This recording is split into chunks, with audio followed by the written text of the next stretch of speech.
What's going on, guys? It's JustHK here, and today I'm back with another video. It's been a minute, but as you read by the title and saw by the thumbnail, today we're going to be talking about how to make your Xbox One X, Series X, One S all faster. Whatever console you may be on, I'm going to be teaching you guys how to actually make it play at the fullest potential possible.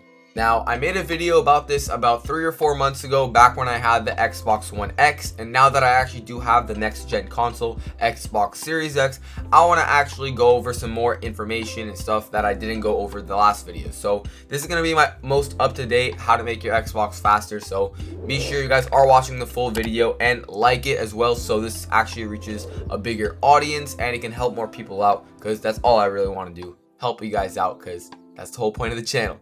Anyways, without rambling on further, because I hate how YouTubers usually talk like 10 minutes before. Anyways, first thing you guys want to do is you're going to go over to your My Games and Apps. So let's say you're on your home screen, you're going to press your My Games and Apps. Now, of course, I'm going to have a different amount of games than you. You're going to have more. I'm going to have less. It doesn't really matter, but what I'd recommend is checking this every month or so. Of course, you guys are going to download games. You're going to play the free games that your friends tell you to get. Oh, get Brawlhalla, get Paladins, these free games. And then you just stop playing them, right? And they're kind of just sitting inside your game reserve, collecting dust and not necessarily doing much, instead of just like sitting there, right? So what I would do is, if you guys aren't playing certain games, like for example, I don't really play this Naruto Shippuden Ninja Storm 4, but I'm not going to uninstall it because I have more than enough gigabytes and terabytes. You guys can see I have 2.2 terabytes, and I'll teach you guys, of course, how to get that much storage. Just watch the video, of course. But yeah, make sure to browse over your games and your apps. Keep in mind that apps do take storage as well, not as much as games, but yeah, keep in mind that the more storage you have, the easier your games are going to be running and all that type of stuff. So keep that in mind when you are looking through your games. What games are you playing the least? Yeah, you can delete if you have too many. So now going down over to the full library part. Once you are here, you guys, there's another option right here that says manage, and of course you're gonna get your queue, your updates, your storage devices, but a lot of people don't seem to notice that you guys can actually have an option to free up the space. So how you guys actually work this is, when you press this right here, it's gonna show you if you have any leftover add-ons you need to install for games, or you want to uninstall or anything. Fortunately, we don't have anything that we need to install or uninstall, which is perfect. Now what we're going to do is we're going to go down to the shrinkable games, and as you guys can tell that we have two little folders right here, the internal Xbox Series X storage, as well as, excuse me, I'll hiccup right there, but as well as my external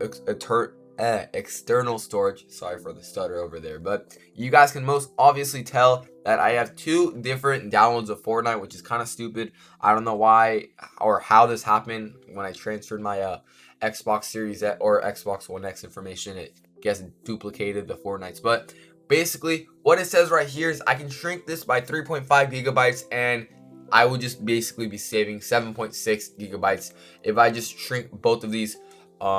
Yeah, so it's very simple. What you guys want to do right now is press shrink all, like so. It's saying after shrinking, it will be the optimal size for this console. If you upgraded this game in readiness for 4K gaming, it will remove the 4K content.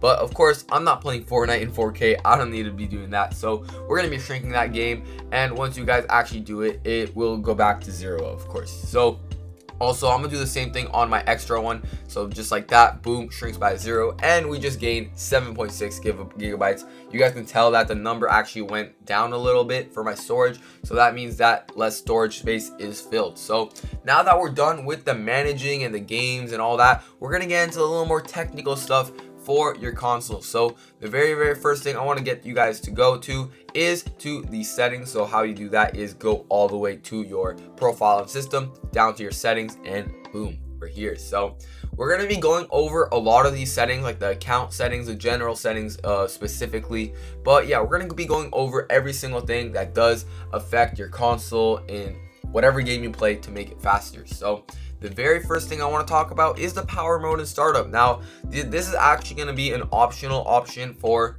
whatever you guys' preference is. Keep in mind that this is my preference, but since I do have the next gen console and it's pretty fast and pretty good. So What instant on basically is whenever you do turn on your console, it doesn't go through the whole loading screen and that type of stuff, so it does save a lot of time. But the bad part about this is that it's going to be playing a lot of different stuff from your device at the same time, so it is going to be very energy draining on your console. So if you guys do have a weaker power source or something like that, I definitely recommend going on energy saving, especially if you have an older Xbox that can't compete as fast as the newer ones. So I recommend energy saving for that.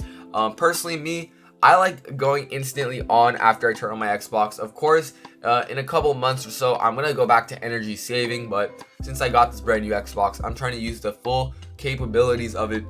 So what I'm gonna do, I like playing with a little bit more of quality than you know, the quantity and the time of me playing. So I'm on instant on, but energy saving is gonna allow you to play a lot faster in your games, although it's not gonna be like, you know, being able to run a lot of you know, things in the back like your Spotify music and that type of stuff isn't gonna work as well or as fast. It'll still be decent. So I prefer putting energy saving on over instant on, but you know, for me right now, I'm keeping on instant on just for me. You guys should definitely put energy saving. Alright, so the very next thing I want you guys to go over is going to be the TV and display options. Now, this is going to be a little bit different because this is going to be targeting the video quality and that type of stuff. So it doesn't necessarily make your screen faster or anything, but I like to go over it because some people really don't know. You guys can actually change your resolution depending on the monitor slash TV or whatever you are using to display your Xbox. You guys can change it depending on whatever TV you have, of course, like what I said. So I obviously would suggest you guys to go up on a higher FPS, higher you know, quality. I go on 1080 because that's what my actual TV supports. I have like a 23-inch TV, very small compact TV, 1080p, 60 frames per second. So chances are, if you guys had it on 720p, you've been playing like really like, you know, low quality games. So make sure press that 1080, and then you're gonna want to go over to your video fidelity and overscan. And over here, since this is my brand new Xbox, I actually did not change the colors for this, so you guys are gonna be doing it with me as well. So you guys can see right here the overrides. You don't want to you don't want to touch this because it's just going to be about your HDMI and your DVI and stupid whatever. Next, you're going to go over to your video fidelity, and this is the good part because it is going to make your gameplay feel a lot smoother, run a lot nicer, and look a lot better. So what we're going to do, instead of playing with 24 bits per pixel, which is an 8-bit, we're going to play with 36 bits per pixel, which means that it's going to run a lot smoother. And you guys do see it says your display will go back to the last setting in 20 seconds. Keep this cover length. Yes, we want to keep it, of course. So what you guys see right now, we're on 36 bits, and instead of the standard recommended color space, I'd recommend going on PC RGB. Colors are a lot more nicer, and it's saying it's not going to work. It might not work with the setting. Sorry if you guys couldn't see that if it was a black screen, but we're gonna press yes, of course, and boom, you guys can see that the colors did change a little bit. I'm not too sure if the my recording device actually picks it up, but you guys can tell that the colors did change. It got a lot more bolder. The colors look a lot more vibrant, and I personally like it a lot more like this. Now, going back into the settings, we're going to be going over the last or second to last kind of, you know, general setting area that you know, you guys should probably look into. So this is probably gonna be the most time that we're gonna spend in a setting. So what we're gonna do here is, of course, you guys can tell on the right hand side I do have a wired connection, and what that means is I have an Ethernet connecting from my router all the way to my Xbox. And what this does is, instead of using a wireless connection like Wi-Fi and stuff, it's connecting straight from the router, which means that you're getting the fastest, most possible Wi-Fi in your house ever. I know that sounded really cool in my head, but it sounded very dumb when I said it out loud. Anyways, basically how you guys actually get an Ethernet, it's basically a long cord, which is Ethernet cord on both sides, and you plug it from the back of your router to the back of your Xbox, and it just makes your gameplay a lot faster. Your Wi-Fi not lag. Everything is so much better with a wired connection. When I tell you guys that the wired connection literally makes your gameplay go from like a 1 to a 10, I'm meaning it, because this wired connection has literally saved me from lagging out so many times when all my other friends lag out. So definitely recommend buying an Ethernet cable. They're like $5 or $10 depending on the size you guys want them. I have one going from my living room, or not my living room, my kitchen, all the way to my room, which is about like 20 or 30 feet, which is kind of big, but you know, I did the wire management myself, so my parents let me do it anyways. So going back to the other actual settings you guys want to go, we're going to press the advanced settings like so, as you guys can see, and we're going to get these 4 options right here: the alternate port selection, MAC address, and the DNS settings. So the first thing I want to go over is the port selection right here, and I haven't done this yet for this Xbox, so I'm going to be going over with you guys, doing them manual with you guys. So we're obviously going to want to go manual, so we're going to press that, and the very default port that you're going to get isn't going to be the same as mine, so don't worry about that. But you guys will have a set of numbers like mine, which aren't going to be, of course, the same, but they're going to be about the same number. So you'll get about 6 or 7 numbers depending on your console. So what you're going to do is you're going to go all the way to the bottom from the furthest number from the top, which is, of course, 56828, and go one up, which is the second to last number. And you guys are going to want to press this. This is going to be the ideal port for your Xbox and your region, so make sure you are pressing continue, and like that we are back into the main menu.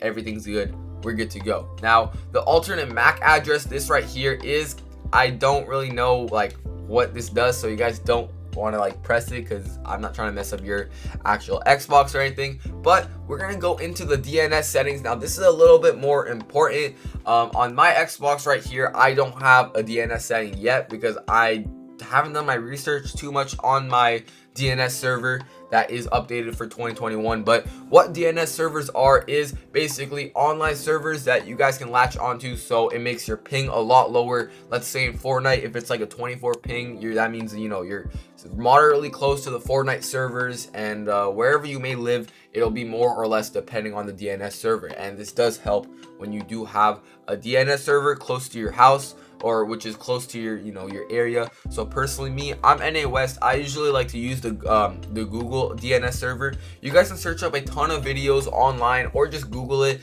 best DNS servers for your, you know, living area. I don't want to, you know, tell you guys where I live, of course, but you know, NA West region, you guys can search that up and it'll give you the best servers for that. I once again don't want to give any you know, numbers because I don't want to mess up your Wi-Fi or anything like that, since, you know, this is gonna be where you guys live. It depends on where you live. Now we are actually done with general, so we did everything that we were gonna say we're gonna do on general. Now we're gonna go down to, I believe, devices and connection, and this is gonna be something literally super quick. What this does is, if you guys have been using your, you know, your disc on your Xbox One for a very long time, this actually goes out to all my OG Xbox One users that haven't even gone the Xbox One S or anything like that, the OG default Xbox.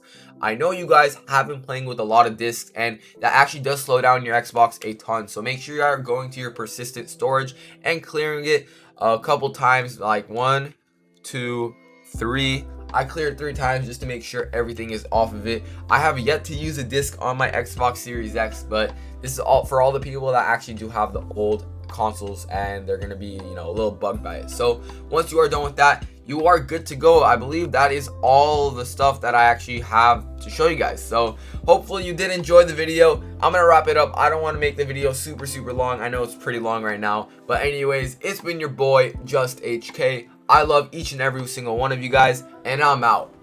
Peace.